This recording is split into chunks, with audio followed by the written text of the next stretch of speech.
It was just past midnight when Sarah's phone vibrated on her nightstand. Groggy, she rolled over, annoyed at the disturbance. Who could be calling her at this hour? As she squinted at the screen, her heart skipped a beat. John Pork is calling.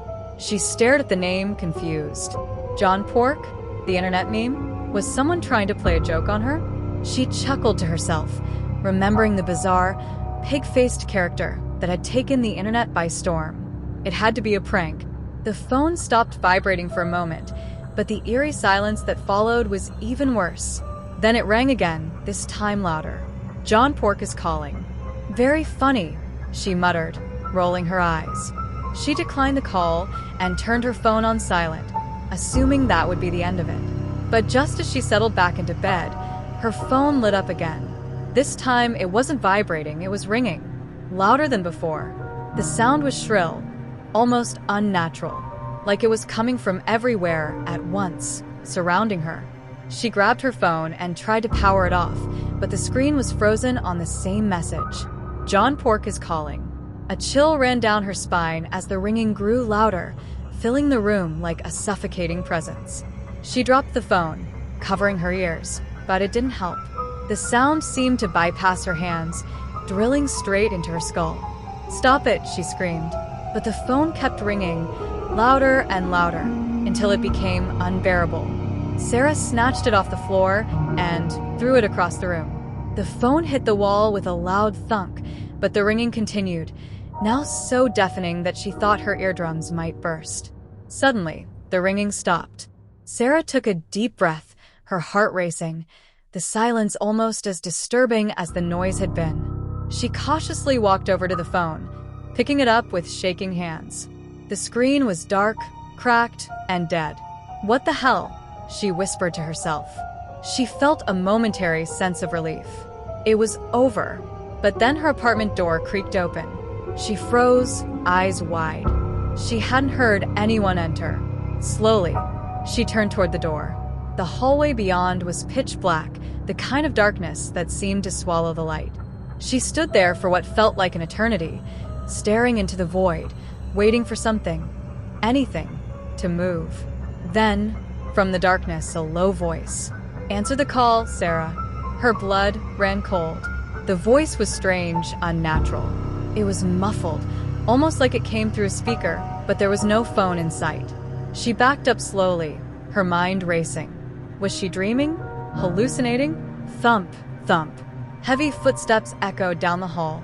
"No," she whispered, shaking her head in disbelief.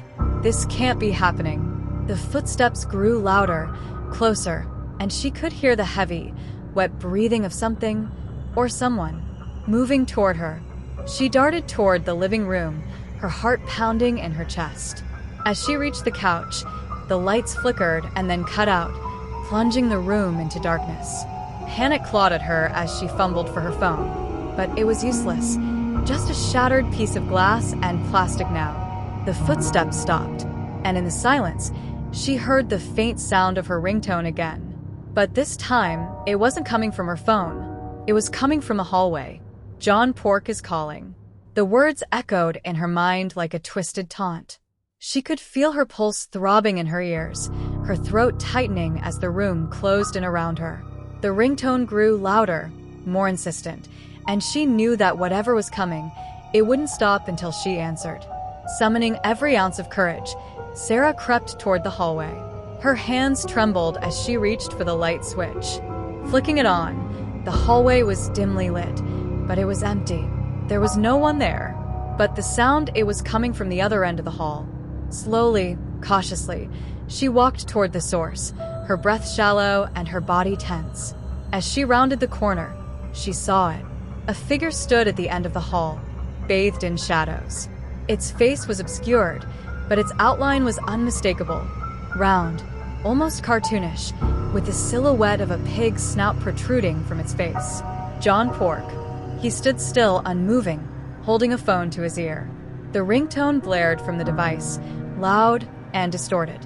As Sarah watched in horror, the figure's head slowly turned toward her, its eyes gleaming in the dim light. "Answer the call." The voice was garbled, twisted.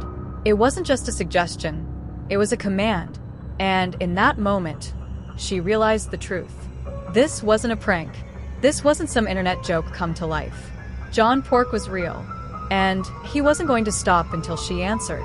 The phone in her hand buzzed to life again, the screen flickering with static before the familiar message appeared once more. John Pork is calling. With shaking hands, Sarah swiped to answer. As soon as she did, the noise stopped. The silence that followed was almost worse, thick, suffocating.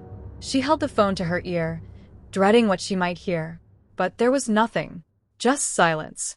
Then, a single word, run. Her breath caught in her throat, and she dropped the phone, the screen shattering further as it hit the floor.